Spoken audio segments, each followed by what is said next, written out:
go to part 2 on letter to the brothers. And before we get going, hello, are we okay? Okay. Before we get going, there's a couple of things I wanted to mention. You know, what's the pot of gold at the end of the rainbow to this go show, to this story, to the trials and tribulations these two brothers have gone through, or going through? Without what they're going through right now, this pot of gold could never have occurred. I really don't think so. It's how we left the house. Huh? No. What is the pot of gold? What's the invisible, wonderful thing? To encourage their father. Their father took faith. Their father, in order for him to take faith, he had to leave Ryokan behind. An Ikchantika, right? The ultimate Ikchantika. The ultimate Ikchantika was defeated by two young men and their faith.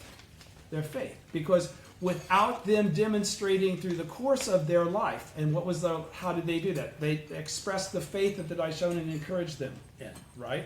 To never give up and to never give in, and to speak out for what's correct, right? And without that, they could have never gone through that process, okay? So the key here is that part of the lesson of this go show, and for all the go shows, is to realize that when we meet adversity, that's not really a bad thing. Adversity is what always hones the sword's edge, you know. It's what sharpens the sword. It's what, you know, beats out the imperfections in the material itself. It's what strengthens it. The adversity is, I won't go so far as to say it's necessary, but I think it actually is necessary. In reality, it almost does not occur in the absence of. Okay? So then this adversity actually being our friend. So how does the Daishonin describe where the karma for this adversity comes from? For himself. No, it's not. It is Sancho Shima, of course.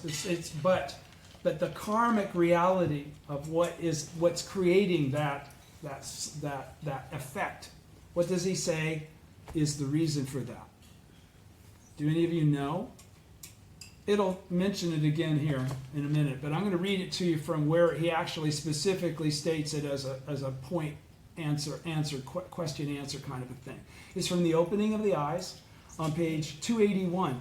He says, "How can you be certain that the exiles and sentences of death imposed on you are the result of karma created in the past?" In other words, this isn't just some fairy tale. You know, causality had to occur. Karma had to be created for it to be expressed, right? Okay, so he says, so the question is like, I was going to read you all this stuff, but it'll be too long. So let me just go to the question. How can you be certain that the exiles and sentences of the death, this is page 281 of the opening of the eyes, volume 1 of the writings of Dietrich and Daishonin. It says, how can you be certain that how can you be certain that the exiles and sentences of death imposed on you are the result of karma created in the past? Answer, a bronze mirror will reflect color and form. The first emperor of the Qin dynasty, in other words, what's he saying that? What's that mean? A bronze mirror will reflect color and form. What you see is what you get. I mean, you know, it's basically, it's ABC is what he's saying. He says, the first emperor of the Qin dynasty, because this is happening to me, I know I had to have created the karma, is what he's actually saying. He says, the first emperor of the Qin dynasty. So again, whenever we go through these things, don't ever think they're being imposed upon us by something outside, okay, or something where we did nothing to deserve or to have made the cause, right? He says, so the first emperor of the Qin dynasty had a lie-detecting mirror that would reveal offenses committed in his present life. The mirror of the Buddha's law makes clear the causal actions committed in the past. The Parinirvana Sutra states, good man, because people committed countless offenses and accumulated much evil karma in the past, they must expect to suffer retribution for everything they have done. They may be despised, cursed with an ugly appearance, be poorly clad, poorly fed, seek wealth in vain. Remember this from the letter of Sado? Be born to an impoverished and lowly family, or one with erroneous views, or be persecuted by their sovereign. They may be subjected to various other sufferings and retributions. It is due to the blessings obtained by protecting the law that they can diminish in this lifetime their suffering and retribution. Okay? So he's basically saying that this is always actually a lessening of karmic retribution as you're living out these experiences that are difficulties. This sutra passage, he says, and my own experience tally exactly. By now, all doubts that I have raised earlier should be dispelled, and thousands of difficulties are nothing to me. Let me show you phrase by phrase how the text applies to me. And then he goes into the, they may be despised, or as the Lotus Sutra says, people will despise, hate, envy, or bear grudges against them. And in exactly that manner, I have been treated with contempt and arrogance for over 20 years. They may be cursed with an ugly appearance. They may be poorly clad. These two apply to me. They may be poorly fed. That applies to me. They may seek wealth in vain. That applies to me. They may be born to an impoverished and lowly family. That applies to me. They may be persecuted by the sovereign.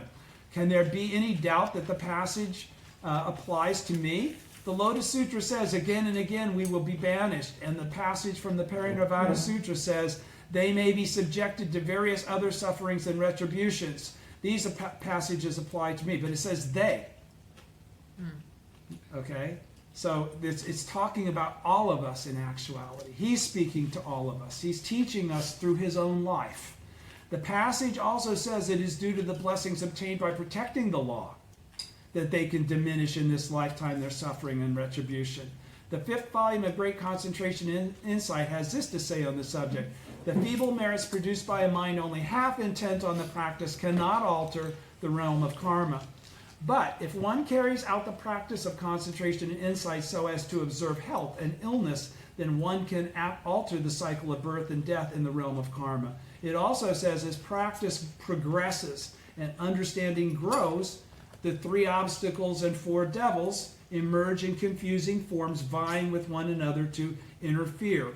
This is where he gets my attention. From the beginningless past, I have been born countless times as an evil ruler who deprived the votaries of the Lotus Sutra of their robes and rations, their fields and crops, much as the people of Japan in the present day go about destroying the temples dedicated to the Lotus Sutra. In addition, countless times, look, I've got this like very highlighted. Countless times I cut off the heads of the votaries of the Lotus Sutra. Some of these grave offenses I have already paid for, but there must be some that are not paid for yet. Even if I seem to have paid for them all, there are still ill effects that remain. When the time comes for me to transcend the sufferings of birth and death, it will only be after I've completely freed myself from these grave offenses. My merits are insignificant, but these offenses are grave. If I practice the teachings of the Provisional Sutras, then these retributions for my past grave offenses would not appear. They just go on, slithering on, because you're going to be facing a multiple lifetime, an expansive amount of time to attain Buddhahood. This is about a process of focusing and concentrating all of that effort in a single moment of life in this lifetime and attaining Buddhahood in your present form. That's what makes it different from everything else. All the other sutras teach this, how does he refer to it last week? The normal cause and effect, the normal way to view cause and effect. He says, when iron is heated, if it is not strenuously forged, the impurities in it will not become apparent. Only when it is subjected to the tempering process again and again will the flaws appear. When pressing hemp seeds, if one does not press very hard, one will not get much oil from them. So he knew about hemp seeds. Likewise, when I vigorously berate those throughout the country who slander the law, I meet with great difficulties. It must be that my actions in defending the law, remember what Shakyamuni was talking about, okay? That I started saying he didn't do this to Ikchantikas. He didn't do it to Brahmins. He had done this to believers in the Lotus Sutra. And I meet with great difficulty. It must be that my actions in defending the law in this present life are calling forth retributions for my grave offenses of my past, so that I can get rid of them, so that I can attain Buddhahood in my present form. That's the point of this, making this issue. If iron does not come into contact with fire, it remains black. But if it comes into contact, if it contacts fire, it turns red. If you place a log across a swift stream, waves will pile up like hills. If you disturb a sleeping lion, it will roar loudly. And then I won't go farther than that. But he then goes further onto the next page. This is the famous quote from this Go Show. Although they do not seek emancipation, emancipation will come of itself if they're defenders of the law. That's what all of this, and they have strong faith. Although I and my disciples may encounter various difficulties, if we do not harbor doubts in our hearts, we will, as a matter of course, attain Buddhahood. Emancipation will come of itself. As a matter of course, we will attain Buddhahood. Do not have doubts simply because heaven does not lend you protection. You're going to have difficulties that you're going to express your Buddhahood through. They're your friend. They're not something to wish you don't have any problems. If you don't have any problems, you'll never attain Buddhahood. I guarantee you. Right. Because I used to live like that. All right? It didn't get me anywhere. Do not be discouraged because you do not enjoy an easy and secure existence in this life. This is what I have taught my disciples morning and evening, and yet they begin to harbor doubts and abandon their faith. Foolish men are likely to forget the promises they have made when the crucial moment comes. And then Daisaku Ikeda is going to say the same thing as he gives this lecture. So let's get on with it. Page 79, Volume 1, Teachings for Victory, Second Go Show, Part 2 of the Letter to the Brothers. Lecture. In making the ascent from a low-lying mountain to a high mountain, you will invariably have to pass through valleys in between. Now think about that analogy. In making the ascent from a low-lying mountain, is everybody listening? In making the ascent from a low-lying mountain to a high mountain, you will inevitably have to pass through valleys in between. That says it all. We're going to have a process that goes like this, not one that goes like this. All right? My mentor, second Soka Gakkai President Josei Toda, once said, he then explained, if attaining Buddhahood is compared to reaching the summit of the highest mountain, then the benefit you receive upon first taking faith corresponds merely to scaling a low-lying mountain. Those of us that have practiced for many, many decades, or at least many decades, know that. Attaining Buddhahood means scaling a far higher mountain. It is vital that you don't lose your way in the valleys you pass through on your journey. These are valleys where the 3 obstacles and 4 devils vie with one another to attack. You mustn't become drunk on the benefit that you receive upon first taking faith. You mustn't become remiss in your daily Buddhist practice, but always remember that the purpose of faith is to climb out of these valleys. So again, this adversity doesn't really start to hit in the course of your practice until you've begun your practice, until you've engaged the practice in a meaningful way toward actually attaining Buddhahood in your present form. That's when you're starting to go towards the higher mountains. You're taking it out of the kindergarten phase and going into something a little more sophisticated and long-lived. He says, this was President Toda's guidance to a group of members, most of whom were experiencing the first benefits of practicing Nichiren Buddhism. They had all joined the Soka Gakkai amid the continuing confusion and turmoil of the early post-year wars. He was teaching them in a readily accessible way that the true benefit of faith is attaining an unshakable state of absolute happiness, attaining Buddhahood in your present form. He taught them that in order to reach the highest summit of Buddhahood, they must press onward through the valleys of training and development, which are all ultimately part of our Buddhist practice. So when we get hit hard, my bro, chalk it up to part of the deal. All right? That's what faith, continuing faith is all about. Frankly, really it is. Don't let yourself be knocked off of the horse by an individual experience. Defeat that obstacle and gain faith from having done so. As we traverse these valleys, and wisdom, because that's what's going to happen too. The more you suffer, the more compassion you'll have. The more compassion you have, the wiser you will be, period. All right? As we traverse these valleys on the way to ascending the highest summit, various obstacles will emerge to hinder our progress. Yet without passing through valleys and climbing steep inclines, we cannot reach the top. The appearance of the 3 obstacles and 4 devils show that we are on the correct path of Buddhist practice. Were it not for those devils, how would we know it's the correct teaching? That's what it's saying. Not for that.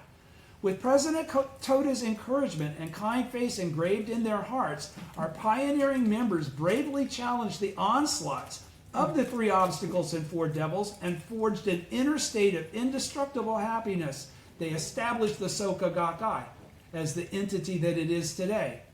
Battling devilish functions is the direct path to attaining Buddhahood in this lifetime.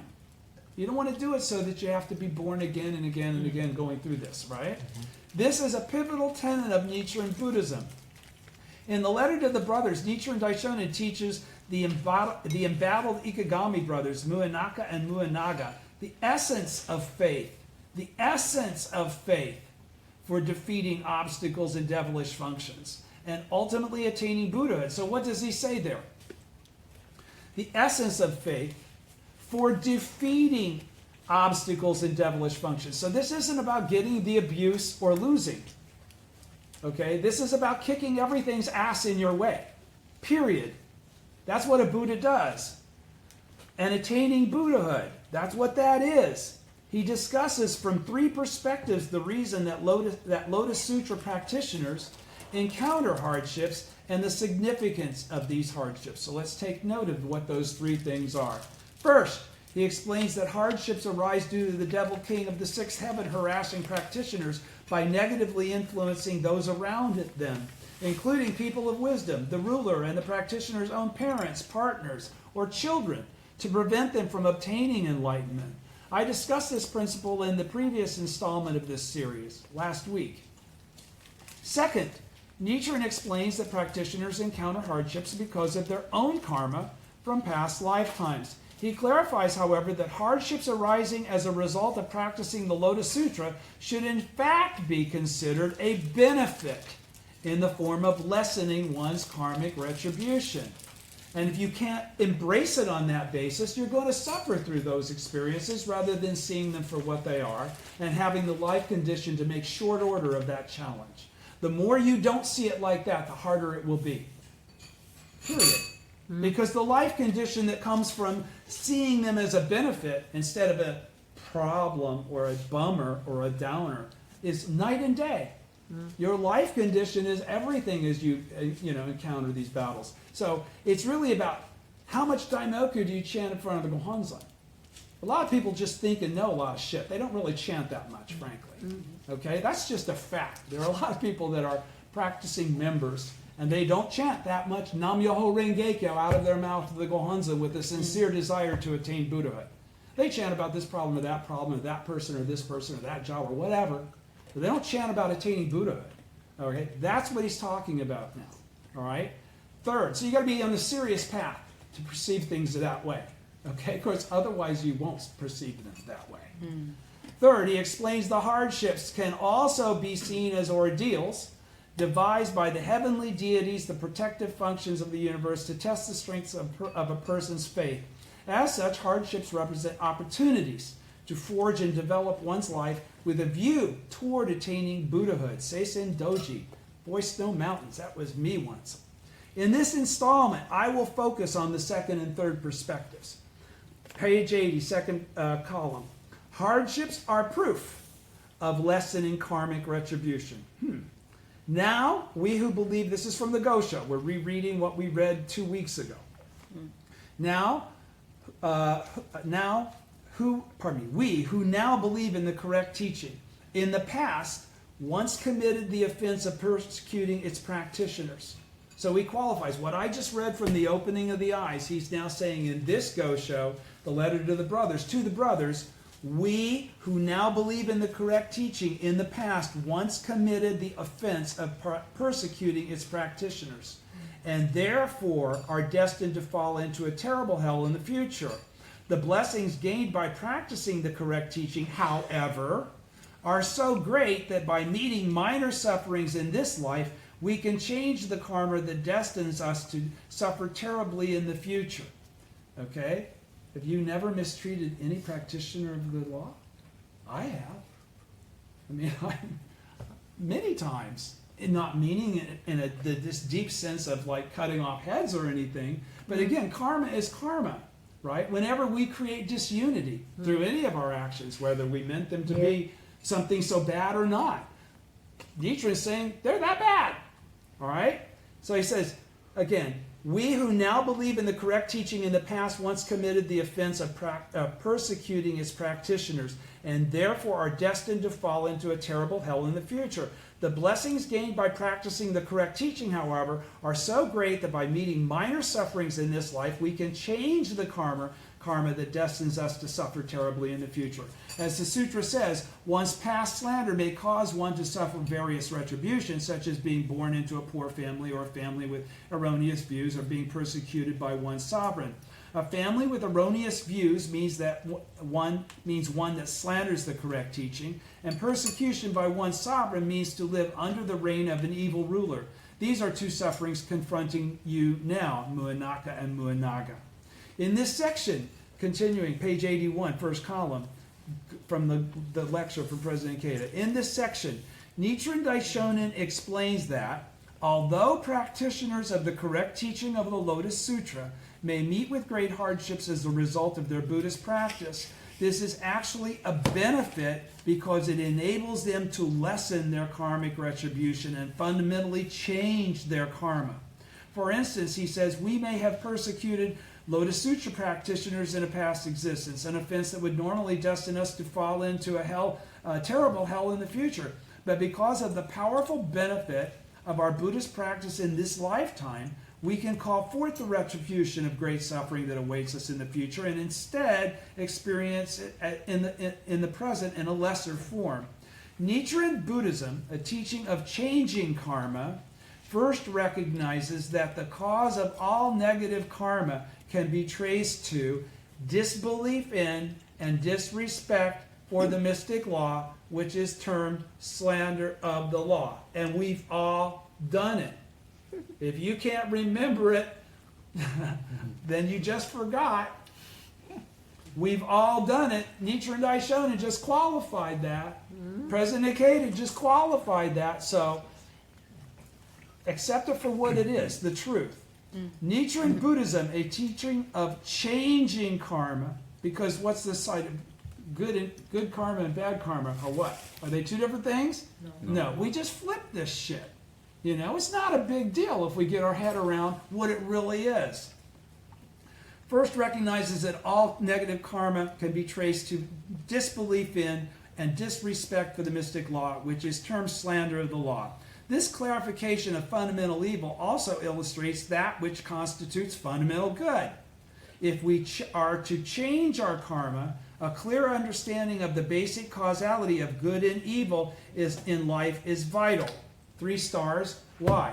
It's that flip aspect. Don't look at this as good and evil. That's not a correct perspective. It's one thing. It's your basic state of life. Okay? That's it. Flip it. One form that is this fundamental evil of slander takes is people denigrating the Lotus Sutra, a teaching of universal enlightenment, because they cannot believe that everyone possesses the Buddha nature. It may take some people a long time to actually figure that out, the chant. I talked about racism for that very reason. You know, if you haven't purged those kinds of senses of differentiation out of your life, you really haven't attained the state of life. One form of this fundamental evil of slander that takes is people denigrating the Lotus Sutra, a teaching of universal enlightenment, because they cannot believe that everyone possesses the Buddha nature. Another manifestation of, they don't see the grand equality. Another manifestation of slander is people maligning and attacking the Sutra's votary, who is dedicated to helping others reveal their Buddha nature. So the people that are speaking the truth, they don't agree with them, so they cop attitudes or they slander them. Fundamental good, therefore, is the exact opposite, namely upholding and preserving the Lotus Sutra's teachings and fighting together with the votary of the Lotus Sutra against this most basic evil, that of denying people's Buddha nature. All right? Okay. Receiving the painful retributions we were destined to incur in the future in a lesser form in the present through the blessings obtained by protecting the law is the heart of the Buddhist principle of lessening one's karmic retribution. Everybody understood that? Mm. What? Receiving the painful retributions we were destined to incur in the future in a lesser form. Because don't forget when I read to you from the Lotus Sutra, all it said is you had to like frown, look, disparage people. You didn't have to go cut their heads off or something. The Lotus Sutra said if one sees somebody that's observing the law, practicing, upholding it, yada, yada, yada, and does any number of those very minor things, hates, begrudges, didn't have to go up in their face and do anything. That alone would, according to Shakyamuni, send one into a process of going to hell. You don't remember us reading that? Okay, so that's the point he's trying to make. And I'm trying to reinforce to you, because several weeks ago, but that's what we're talking about now. We're still on the same track of thought. I'll say it again. Middle of page 81, second column. Receiving the painful retributions we were destined to incur in the future in a lesser form in the present through the blessings obtained by protecting the law is the heart of the Buddhist principle of lessening one's karmic retribution. I can read it to you from the Lotus Sutra again. By experiencing hardships in the course of practicing the mystic law in this life, the sufferings of hell will vanish instantly. That's from Lessening One's Karmic Retribution, WND 199. And then completely freed from these grave offenses, we can realize the sublime life state of Buddhahood. That's from the Opening the Eyes that I just read to you. In other words, we can change the inner direction of our lives, moving from the negative cycle of transmigration in the evil past to the positive cycle of transmigration in the realm of Buddhahood. Everybody understands that, right? Okay. This is Nichiren's teaching of changing karma. Consequently, the hardships we experience in the course of our Buddhist practice, which is why we can't just let them sit and fester. We've got to defeat them. Okay? The defeating it is the process of lessening. Okay? Putting up with it isn't that process. That's not lessening anything. That's sustaining for a future reference. Consequently, the hardships we experience in the course of our Buddhist practice as a result of the principle of lessening karmic retribution are the benefits or blessings of protecting the law. They could also be called proof that we are changing karma. In the above passage from Letter to the Brothers, Nichiren singles out 2 of the 8 kinds of retribution described in the Parinirvana Sutra as specific examples of minor sufferings encountered in this lifetime as a function of lessening karmic retribution. These are the sufferings arising from 1, being born into a family with erroneous views, and 2, falling victim to persecution by one's sovereign. He asserts that both of these reflect the situation faced by the Ikegami brothers.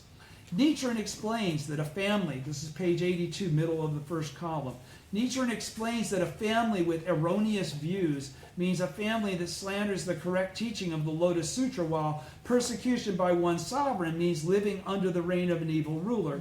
The latter specifically refers to being born in an age when the ruler and society as a whole persecute the votary of the Lotus Sutra. These circumstances created sufferings or hardships for the Ikegami brothers because of their earnest efforts to propagate the mystic law alongside the Daishonin. This fact also proved that the brothers were practicing with the same commitment as their teacher in faith. And we call that what?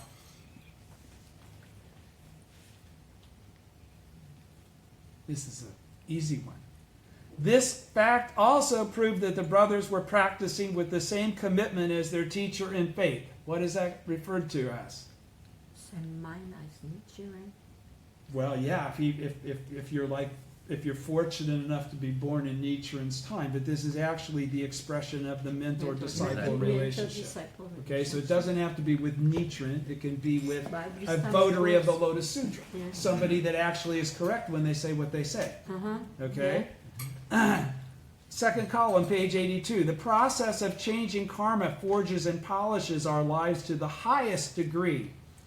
Both of you from the Gosho, Both of you have continued believing in the Lotus Sutra. Pardon me. Thus, you are now ridding yourselves of your grave offenses from the past. For example, the flaws in iron come to the surface when it is forged.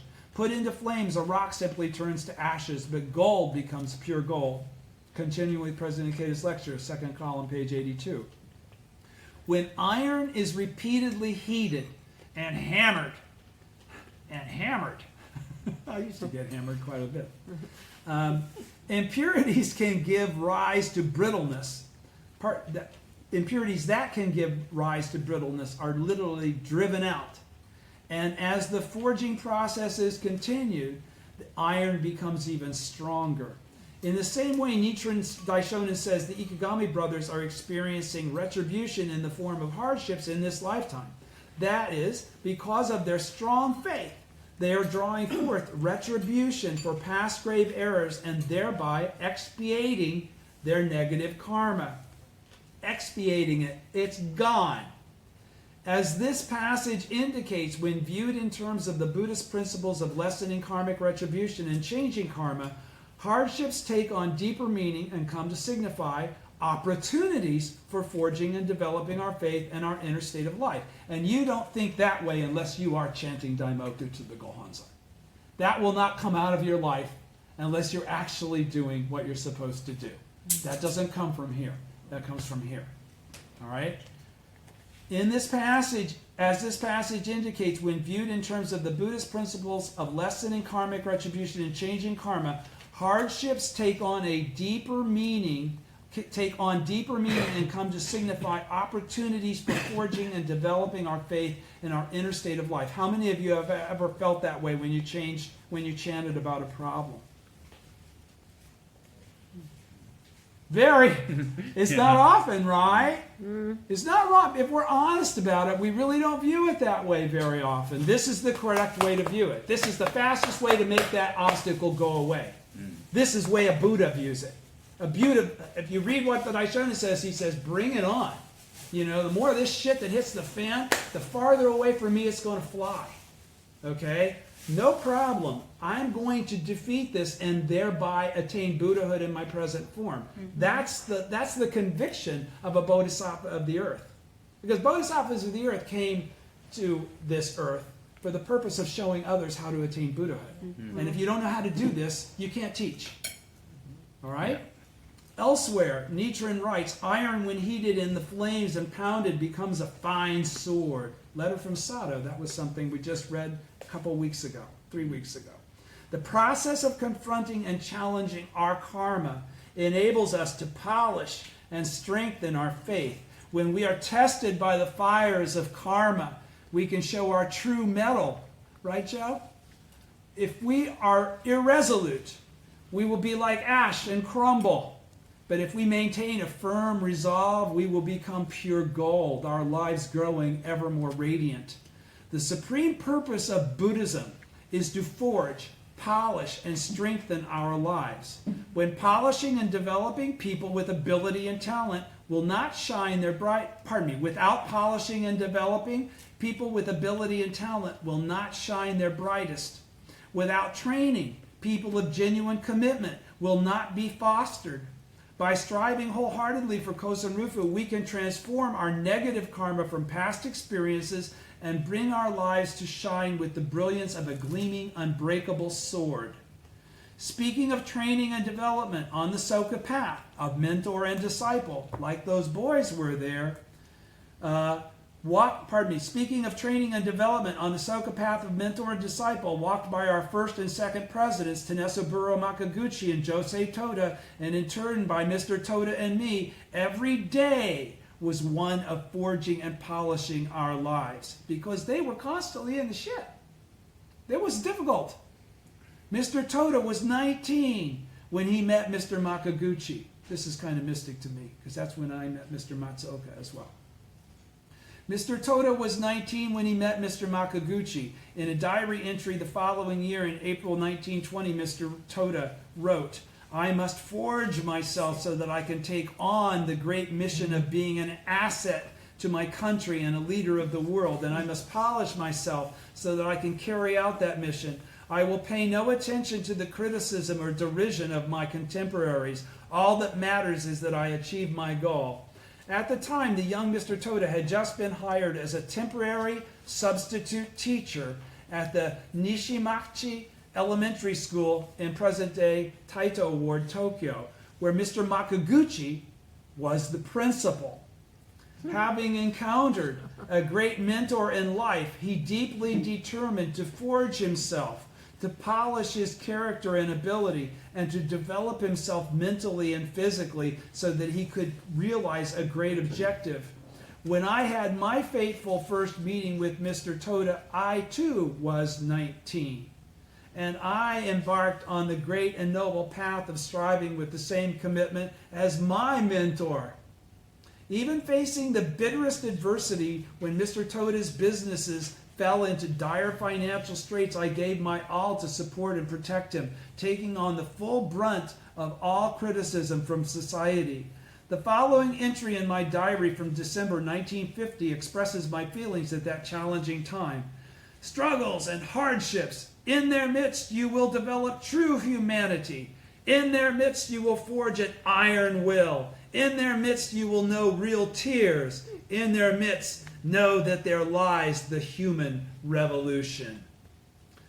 Bottom of page 83, second column. Many individuals who had been deeply indebted. This is the truth all the time, by the way. If you go through this, you're going to have people that you really hung your heart out for that may not remember those efforts that you made. You mustn't be discouraged by that or even hold it against them. Many individuals who had been deeply indebted to President Toda abruptly turned on him. Betraying his kindness, they cursed and abused and deserted him. It'll happen, guys. It'll break your heart, but be prepared. But I did not waver, not in the least. It was an honor to undergo hardships with my mentor. Forging one's life amid adversity is the path to victory, and that's the whole reason why you got to go through that shit. They got the karma to do it. You got the karma to receive it and be the Buddha and to understand it. And because of it, you forge your life amid that adversity, and that is the path to victory. We clear? Forging one's life amid adversity is the path to victory. Bottom of page 83, last sentence. I prayed earnestly that President Toda could lead our movement for Kosen Rufu as the Soka Gakkai's second president. And I fought a desperate, all-out struggle to make that happen.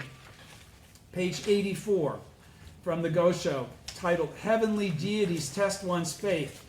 The Gosho says, this trial, more than anything else, will prove your faith genuine. Which is the point, isn't it? Only people of genuine faith make it through that gauntlet.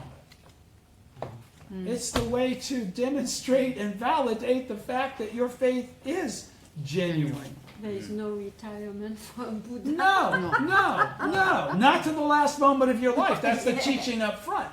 Yeah. That's the teaching up front. That's why we're going over. That's why I get so emotionally trying to express it. I'm going on 67. I don't know how many more of these I can do. All right? This trial, more than anything else, will prove your faith genuine, and the 10 demon daughters of the Lotus Sutra will surely protect you. You know, they're on the Gohonzon. The demon who appeared to test the Boy Stone Mountains was actually Chakra. The dove saved by King Shibi was the heavenly king Vaishravana. It is even possible that the 10 demon daughters have possessed your parents and are tormenting you in order to test your faith. Next, Nichiren Daishonin assures the Ikigami brothers, middle of page 84, first column. Next, Nichiren Daishonin assures the Ikigami brothers that their demonstration of genuine faith, he's qualifying this, genuine faith, to prove your faith genuine. That's the point. It's not what you call it, it's what you demonstrate it to be. All right? Because I know a lot of people that think they have genuine faith and they barely chant. So, sorry, don't work that way. But you never outgrow the need to chant Daimoku.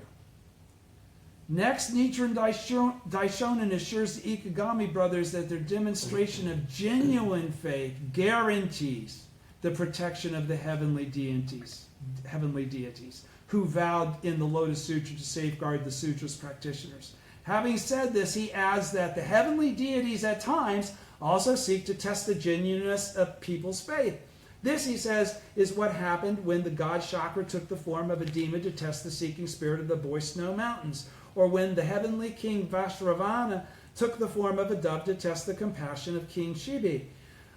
Based on this principle, Nichiren suggests that the brothers' present ordeal, that of the elder brother being disowned by their father because of his Buddhist practice, is likely an instance of the 10 demon daughters influencing the brothers' parents to torment them in order to test their faith, so they can pass the test. In other writings as well, because that only happens to people that will pass that test. That's actually an expression of their great good fortune. In other writings as well, Nichiren discusses this principle of heavenly deities creating obstacles to test the faith of practitioners. For example, at the time of the Asahara persecution, farmers who followed Nichiren were cruelly interrogated because of their faith by the powerful official Heino Seimin, but not one of them recanted his beliefs. Though persecuted by the authorities, they fearlessly continued chanting Nam Myoho Renge Kyo, even as they were executed for doing so.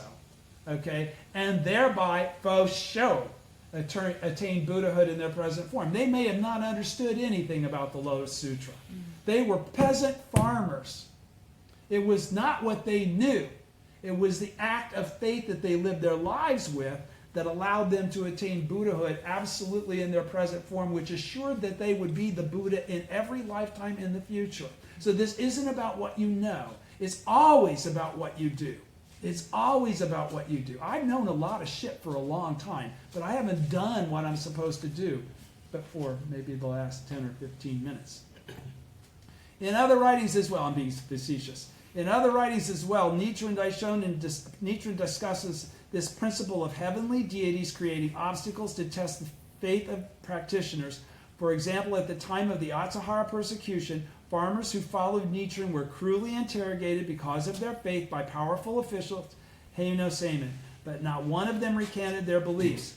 Though persecuted by the authorities, they fearlessly continued chanting Nam Myoho Renge Kyo. As soon as the news reached him, Nichiren immediately wrote to Nikko Shonin and other close disciples in a letter titled Reply to the Sages, which I was going to read to you from, but you pulled the... This was what was marking it. Never mind. This is all you need to hear. This is from that Go-Show. I am sure that the 10 demon daughters must have taken possession of Heino Seimin and induced him to test the faith of these votaries of the Lotus Sutra. Now they've gone from peasant farmers to being votaries of the Lotus Sutra. It was similar to the way in which the Boy Snow Mountains and King Shibi were tested. And if I read you the whole Go-Show, that would all become very clear. In the previous installment, by the way, that's from the second WND 2, page 831. In the previous installment, we looked at persecution befalling Lotus Sutra practitioners from the perspective of it being a function of evil demons. Specifically, we saw how the workings of the devil king of the sixth heaven took possession of or negatively influenced people of wisdom, the ruler, and parents to harass practitioners.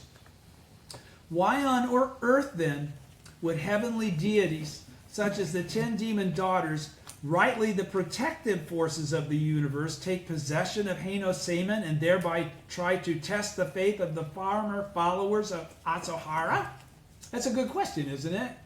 Didn't you kind of ask yourself when he was saying that? How does that make sense? This is how it makes sense. In Buddhism, unremitting faith is the cause for attaining enlightenment. Ultimately, that's what it all boils down to. Attaining Buddhahood in your present form is ultimately always a process of unremitting faith, is the cause for attaining enlightenment, and obstacles are viewed as an inevitable consequence of upholding the correct teaching of the Lotus Sutra, because you're, just like the encouraging devotion chapter that I read from last week, the 20-line verse, it's going to happen.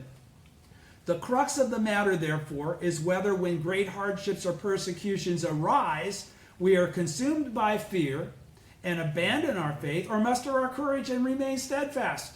If our resolve is weak and we discard our faith, it means that we have been defeated by the torrents of the devil, king of the sixth heaven. But if we win over such painful ordeals with firm resolve and maintain unwavering faith, and that unwavering faith, maintaining that isn't just putting up with shit. Understand that. That isn't what that means. It doesn't mean maintain unwavering faith. I still believe. I'm still not in front of the Gohonzon chanting, though. Okay? That's not unwavering faith. Okay? That's telling yourself that you have faith. That's not demonstrating that faith. That's not doing anything other than kidding yourself. But if we win over such painful ordeals with firm resolve and maintain unwavering faith, then in hindsight, we may also say we have passed a test by the heavenly deities. In other words, everything depends on our own heart or resolve. This is all about your determination to prove the truth of this Buddhism. The protection of the heavenly deities is in essence nothing more than the power of our own faith. So this isn't heavenly deities from outside of you. These are the heavenly deities exhibited from your action by your life, because it's the Nam-myoho Renge-kyo essence of your life that's actually doing all this. Right? Everybody understands. He says, again, the protection of the heavenly deities is in essence nothing more than the power of our own faith. The Nam-myoho Renge-kyo, thus come one that we are. President Toda declared, the Daishonin writes that he regards Heino Seimin, an arch enemy of Buddhism, who has unceasingly harassed him, as a good friend. What I've been saying. Or positive influence for his own Buddhist practice. Never fear enemies, President Ikeda says. Never fear them, because they can't kill you. You're the only one that can kill you. Their onslaughts are all just swirling dark winds that helped us perfect ourselves and attain Buddhahood. This is the lion-hearted essence of Nichiren Buddhism. Because when you think that way and you live that way, you are a badass. A badass. It is crucial that we have a fearless spirit, a fearless resolve. That's all he's trying to teach us. If you're going to be a wimp, you're going to lose. Period. And don't be discouraged or blame it on the practice not having power. That's bullshit. It's about you not having power. You're the one that empowers the power. The power comes from you. It doesn't come from outside of you. If you think it does and you're calling it, somebody help me, help me, help me, you might as well be a freaking Christian. Really. In his writings, Nichiren frequently cites the line from the great teacher Myolo of China, the stronger one's faith, the greater the protection of the gods, because that's what it's equivalent to.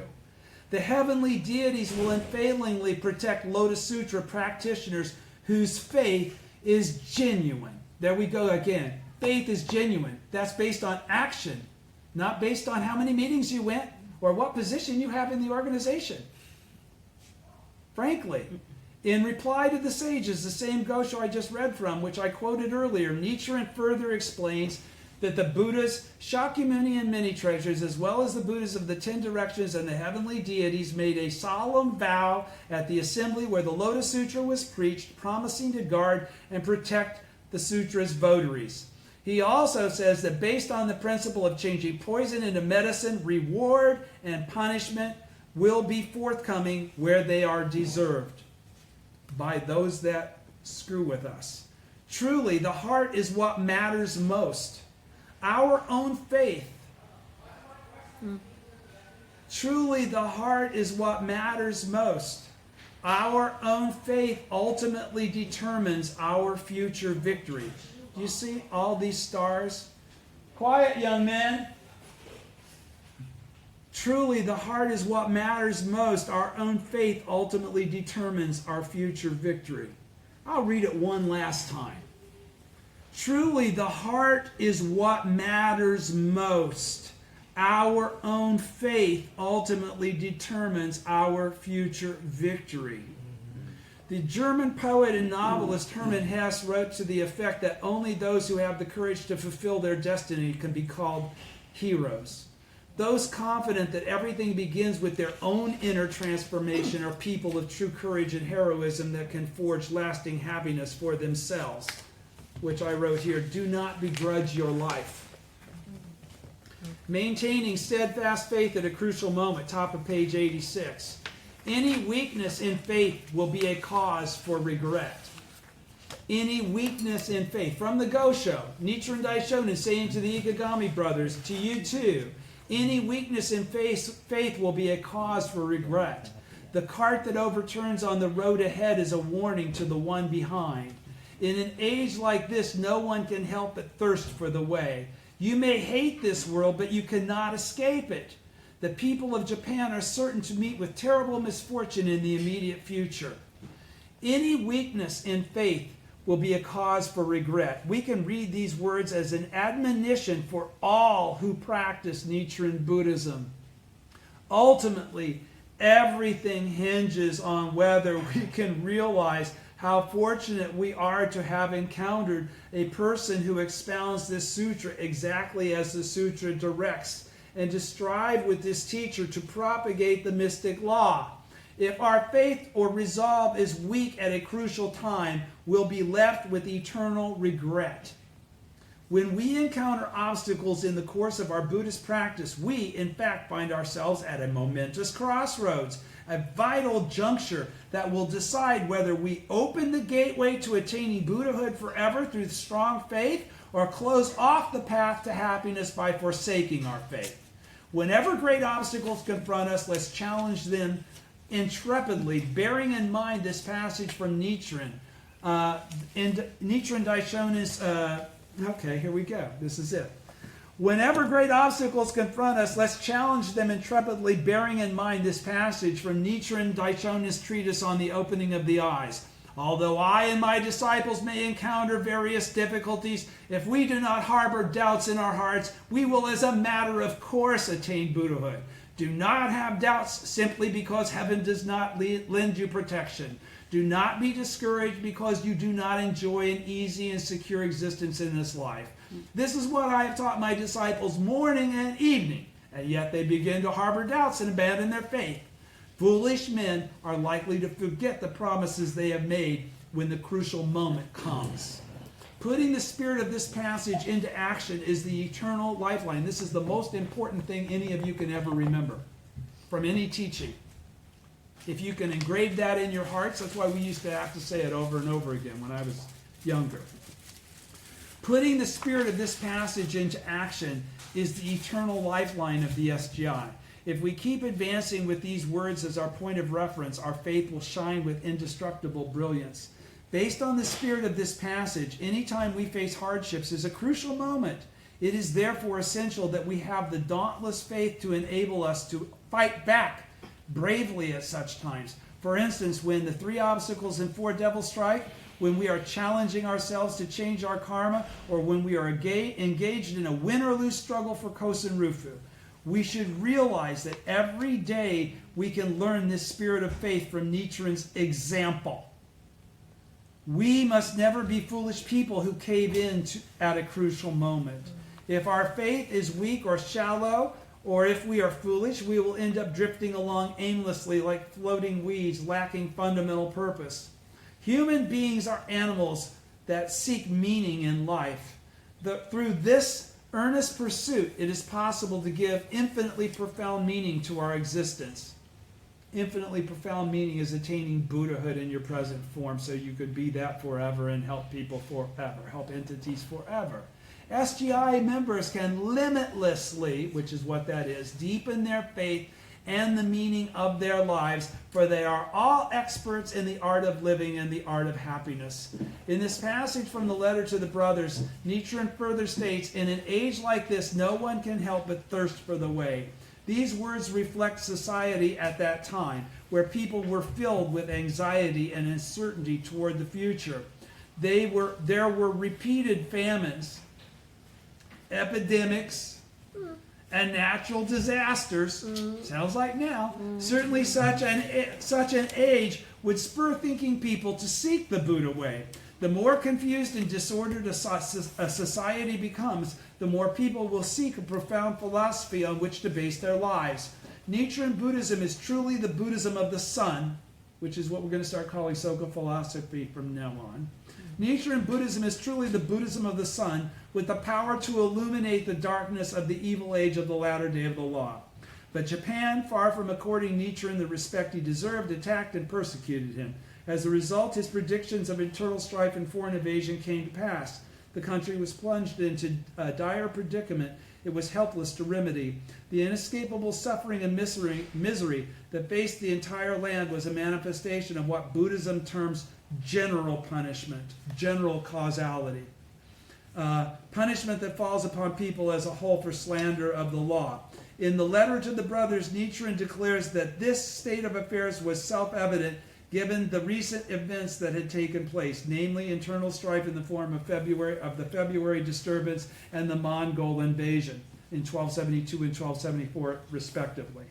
Especially after the first Mongol invasion, great anxiety spread throughout Japan as the entire country engaged in preparations for a surely imminent second invasion. You remember when we read the Gosho, that whole first part when he was talking about how the guys would go out and they would see the bad, they would see bad things everywhere they looked because they were so freaked out.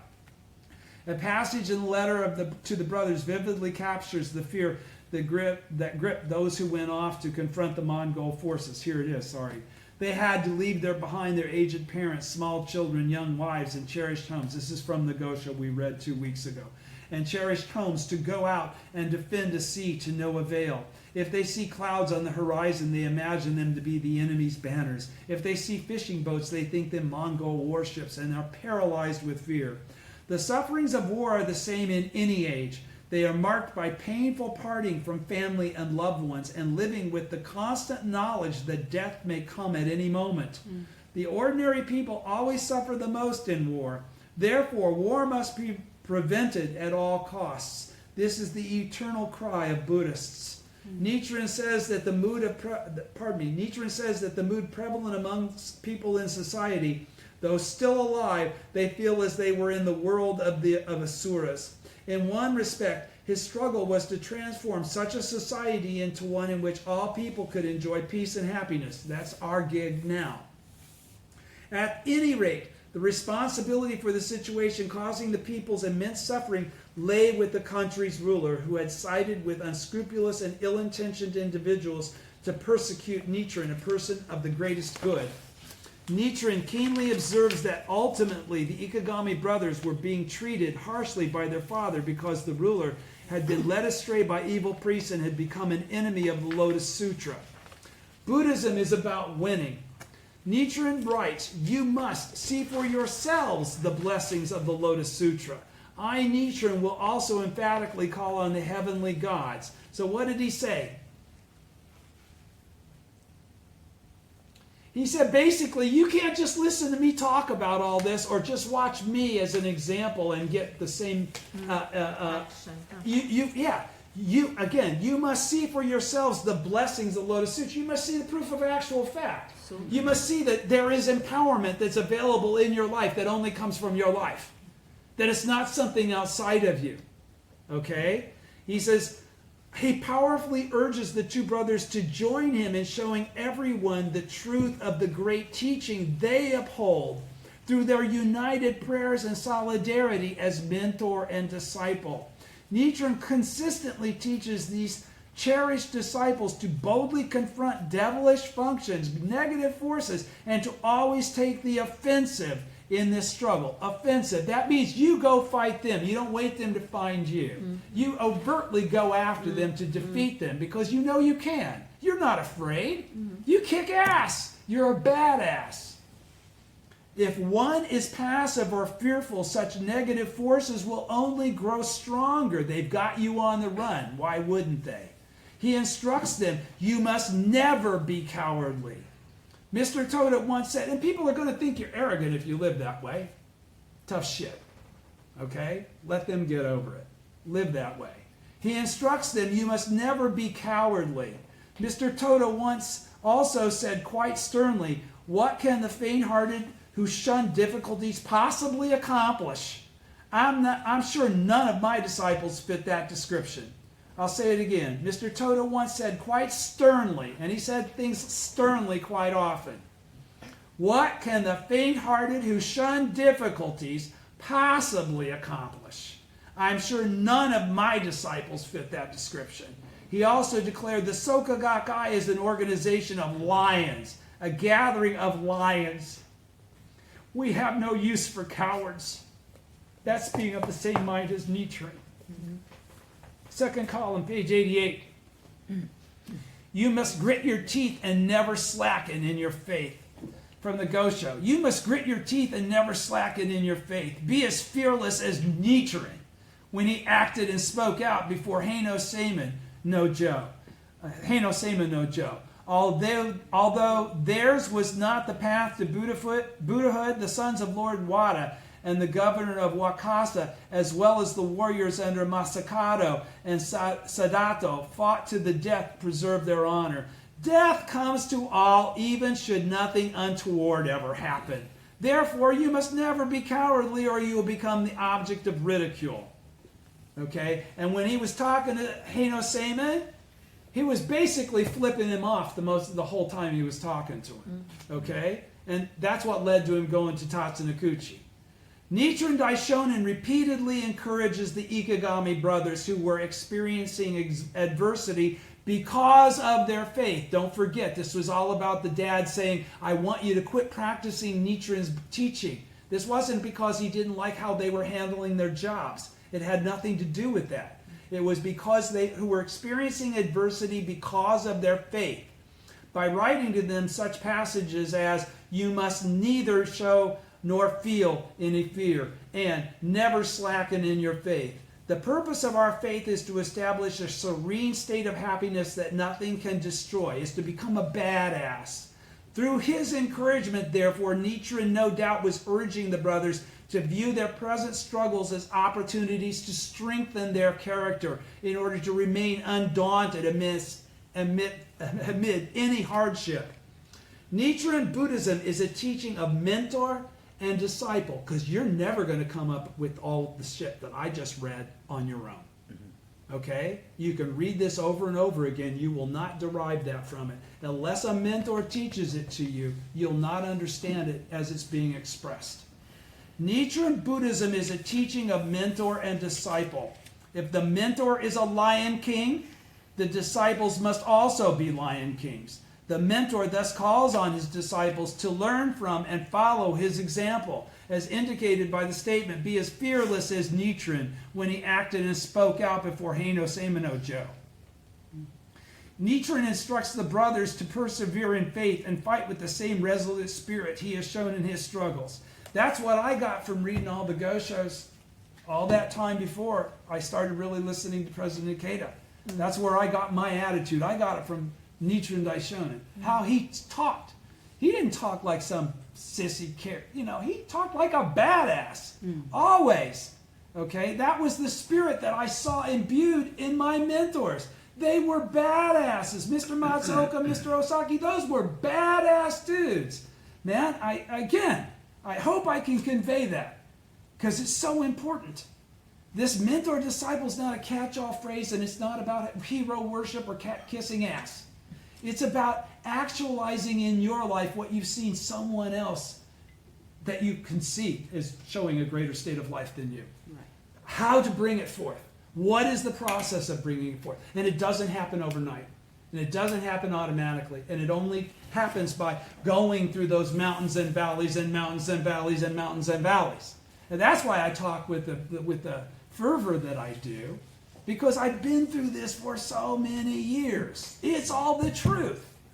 Here, mention of Nichiren's conduct toward Heino Seimin refers to the two occasions when he remonstrated with this powerful figure, at the time of the Tatsunokuchi persecution in September 1271, and again after being pardoned from exile to Sado in April 1274, when he flipped him off again and he said, I'm off to Mount Minobu.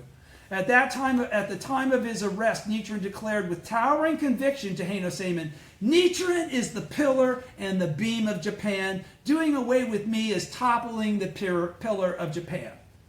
Now, that's kind of a badass thing to say when you're cuffed, okay, and you're surrounded by samurai sword dudes, and the top cop is saying, you know, you going to give in? No. Go screw yourself. The selection of time. And after returning to Kamakura from Sato, he bluntly told Heino Seimin, even if it seems that because I was born in the ruler's domain, I follow him in my actions, I will never follow him in my heart. Again, pretty strong words. Under the circumstances, directly to the man in power, he is referring specifically to the authoritarian regime of the Kamakura military government. While he might be physically forced to submit to its dictates, his spirit can never be forced to do so. Those were defiant statements, and not everybody gets to practice in the free and easy kind of place that we get to practice right now. Okay? So for all of those of you that are in difficult places to practice, take to heart the fact that you can still achieve whatever you want to achieve. It's a matter of having the heart of the Lion King. These were defiant statements, free of the slightest fear or servility. Similarly, disciples who embrace Nichiren's spirit and model their own actions on his example also have nothing to fear. By following Nichiren's lead and joining in his struggle, they can bring forth infinite strength and potential. Infinite strength and infinite potential. Incidentally, the latter quote from Nichiren's writings, The Selection of Time, was included in The Birthright of Man, a collection of inspiring quotes on human rights compiled by UNESCO, the United Nations Educational, Scientific, and Cultural Organization. Returning to the letter of the brothers, Nichiren also writes, death comes to all even should nothing untoward ever happen. This quote has left a deep impression on me in the course of my more than half a century of Buddhist practice. As human beings, we will all have to die sometime. No one can escape this reality. The important thing is how we use this unique and precious existence. In a letter addressed to his youthful disciple Nanjo Tokimitsu, Nichiren writes, since death is the same in either case, you should be willing to offer your life for the Lotus Sutra. Think of this offering as a drop of dew rejoining the ocean or a speck of dust returning to the earth from the Dragon Gate. In a similar vein, Mr. Toda said, death is momentary, but life is eternal. The members of the Soka Gakkai have now raised the great banner of Kosen Rufu. This is truly the time of Kosen Rufu. We must be courageous. With these words, Mr. Toda rose up alone, shouldering the banner of propagation of the mystic law, and accomplished the Soka Gakkai membership of 750,000 households. He also once said to us Youth Division members, when you die and take your seat alongside Shakyamuni's disciples at Eagle Peak, if everyone there ridicules you, saying the youth of the latter day are a cowardly lot, then you will be unworthy of the title of Bodhisattvas of the earth. These strict words of encouragement were in keeping with Nichiren's injunction, you must never be cowardly or you will become the object of ridicule. The meaning of true filial devotion, and I'm there, I can do it. The meaning of true filial devotion from the Gosho. When the thus come one Shakyamuni was a prince, his father, King Suddhodana, could not bear losing his only heir, and so would not allow him to renounce his loyal station. The king kept 2,000 soldiers posted at the palace's 4 gates to prevent him from leaving. Nevertheless, the prince eventually left the palace against his father's will. In all worldly affairs, it is the son's duty to obey his parents on the path to Buddhahood. Disobeying one's parents ultimately constitutes filial piety. After explaining, in light of the various Buddhistic teachings, the importance of maintaining unwavering faith, Nichiren Daishonin offers further encouragement to drive home his point, citing several historical anecdotes. He does this because he is especially worried about the faith of the younger brother, Muenaga. Nichiren always poured his whole life into encouraging his followers, not stopping until he was sure they understood his message from the depths of their lives and were ready to rise up and take action themselves. Being absolutely determined that they not be defeated by devilish functions and wishing to ensure that they stood up as genuine disciples, Nichiren guided and instructed them with wisdom and compassion, sometimes gently and patiently, sometimes strictly and directly. A teacher or mentor in the realm of Buddhism is one who has battled and triumphed over devilish functions. Disciples, meanwhile, learn the essentials of faith from the mentor so that they can begin to do the same. Buddhism is as a teaching of the oneness of mentor and disciple is only complete when disciples respond to the mentor's teaching and spur themselves to take action. Second column, page 90, middle. Last paragraph, Wanting to see the Ikegami brothers win over the obstacle confronting them, Nichiren relates at length various pertinent historical anecdotes and tales. First, he cites the story of Po-i and Shu-chi, who or Po-i, I don't know, how would I say that, guys? Po-i and Shu-chi, right? Who since ancient times have held up in the East as examples of filial virtue. Next, referring to how both Shakyamuni and the great teacher Tentai faced obstruction from their parents. As well, he underscores the Buddhist teaching that one must not give in to the wishes of a parent aimed at hindering one's practice. Further, citing stories relating to the Japanese imperial princes Nintoku and Uji, the brothers Pure Storehouse and Pure Eye, who appear in the Lotus Sutra, and a hermit and his assistant in ancient India. Nichiren repeatedly emphasizes the need for the Ikegami brothers to unite in spirit. Pardon me. Of these menti itaidoshin, that is what that would be about. Of these many examples, the story of Shakyamuni leaving home to pursue a religious life against the wishes of his father, King Shuddhadana, carries an especially important message for the Ikegami brothers who agonizingly had to choose between faith or filial duty.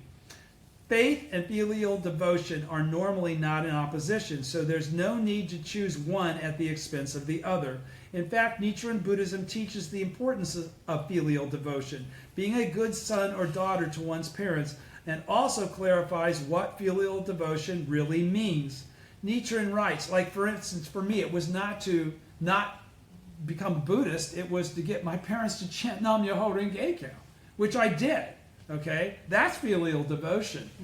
Not giving in to their wishes and keeping their erroneous religion. Nichiren writes, in all worldly affairs, it is the son's duty to obey his parents, yet on the path to Buddhahood, disobeying one's parents ultimately constitutes filial piety. In this context, our attaining Buddhahood becomes the supreme expression of filial devotion, because when we do, they do. He further states, not only will they, those who hear the Lotus Sutra, themselves attain Buddhahood, but also their parents and their fathers and mothers will attain Buddhahood in their present forms, which means that their next lifetime they're going to be Buddhists. That's from What It Means to Hear the Buddha Vehicle for the First Time. Page WDN2, page 744, another good one for you, Andre. Some of our members are also striving earnestly in their Buddhist practice and activities for Kozen-rufu without the support or understanding of their parents. But there is no need to fret, to be impatient, or to try to force Buddhism on them. As long as just one person in a family is practicing sincerely, then the whole family is assured of enjoying lasting success and prosperity through that one person's pervasive influence. In an essay titled Precepts for Youth, President Toda wrote, "Our struggle is one that requires that we develop compassion for all living beings. Many youth seem not to love even their parents. How then can they possibly hope to love others? The effort to overcome the coldness and indifference in our own lives and attain the same state of compassion as the Buddha is the essence of human revolution. Unless we can give a shit about our parents, we really can't give a shit about anybody else." That's what that just said. So, unless we have the spirit to treasure our own parents, we can neither achieve our human revolution nor transform society. Because no one deserves it more than our parents, regardless of how they brought us up, what they did for us, or what kind of people they are. They are the ones that gave us life. Okay? Unless we have the spirit to treasure our own parents, we can neither achieve our human revolution nor transform society, because we can never have our Buddha nature actually be emerged, because if you don't have that, it isn't emerged. I fully share these sentiments of my mentor. As he recounts the different anecdotes, Nichiren pauses to praise the Ikegami brothers for uniting, despite their father's attempt to divide them, saying, "Could there ever be a more wonderful story than your own?" In these words, he is saying that their story will live on with unrivaled brilliance into the future, and ours can too, based on how we live our lives. If we live our lives like the Ikegami brothers, we're going to attain the same circumstance. Similarly, the lives of all those who stood up resolutely as Nichiren's disciples and enacted powerful dramas of faith in which they triumphed over devilish functions are also wonderful stories that will endure into future generations. Indeed, the experience of the Ikegami brothers, who through unity and perseverance in faith not only overcame 2 instances of disownment, but could eventually even lead their father to faith in Nichiren Buddhism, has been a source of immeasurable hope for people of later times. Likewise, no one can imagine what an immense source of inspiration the diverse experiences in faith of our members today will be for those in future generations. Each person leaving behind stories of victory. This is the purpose of the path of the mentor and disciple. We cannot defeat devilish functions if we allow ourselves to be ruled by ego. The way to build a solid and unshakable self is to stand up with the same spirit and commitment as the teacher or leader of Kosen Rufu. Those who can find the supreme path of happiness, drop their ego, see what the truth is, and then try to incorporate it into their action. Those who can find this supreme path of happiness within the depths of their lives will never be defeated, because they will attain Buddhahood in their present form without a doubt. Walt Whitman writes in his Song of the Open Road, "Henceforth I ask not good fortune, I am myself good fortune. The earth, that is sufficient. I do not want the constellations any nearer." Is that cool or what? Yeah. There is no need to try and capture the distant stars from the sky, for the source of all victory lies within. Mr. Toda once said to me, "Daisaku, don't be deterred by insults and criticisms that resound like the din of yapping dogs. Don't give a shit who's slandering you because they're idiots or ikchantikas. Who cares?" Mr. Toda once said to me, "Daisaku, don't be deterred by insults and criticisms that resound like the din of yapping dogs. Don't let yourself be swayed by anything so trivial as people that don't know what they think they know, speaking what they don't know. Walk the path of heroes. Walk the path of the great. Ditch your ego. What we're undergoing now is but a tiny fraction of the obstacles encountered by the Daishonin whose teachings we uphold, or we should be. I have striven for more than 60 years with this determination. Great hardships are the badge of honor of those who walk the noble path of mentor and disciple. It is now my hope that many youthful successors will continue along this path of Soka." And that's how we live the Soka philosophy, folks. See you next week. Thank you. Thank you.